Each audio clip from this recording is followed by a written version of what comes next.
Gold prices are up by about $20 on Wednesday. Here to talk about why we saw that pop is Mike McGlone of ETF Securities U.S. Mike, thanks for being here. Joe, thanks for having me. So Mike, the news has been in this morning that a buildup of Russian troops along the eastern border near Ukraine has given this nice little spike to gold in the morning. What do you think? I think it's legitimate, and gold's doing what it's supposed to do, is help provide the diversification and provide protection. But gold does not really sustain rallies on geopolitical events. It's usually short-term events, and that's what's happening. It's a bit of a geopolitical short-term event. The bigger picture we're concerned about in watching is this big drop in copper. Copper's down 12% in the year.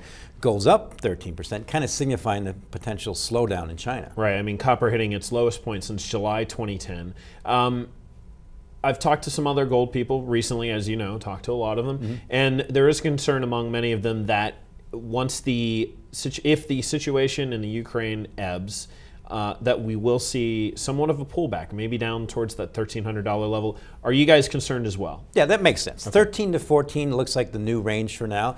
What's changed this year, at least in the last week or two, is gold forward rates are no longer negative. That was a big sign of demand earlier on. Gold in backwardation in the front part of the curve is no longer the case.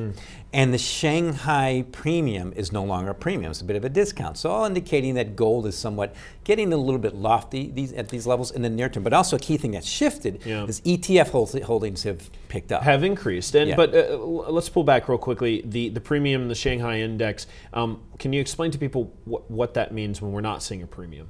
When you're not seeing a premium, it's generally an indication of less demand out of Shanghai. And most people know last year certainly was China became the biggest buyer of gold in the world. And there was a premium mostly all year of Shanghai gold versus COMEX gold. That's really a bit of a discount now, and that demand's a little more elastic, probably indicating some of that demand might have dried up, at least for the short term.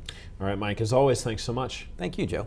That's Mike McGlone of ETF Securities U.S. For TheStreet, I'm Joe Deaux.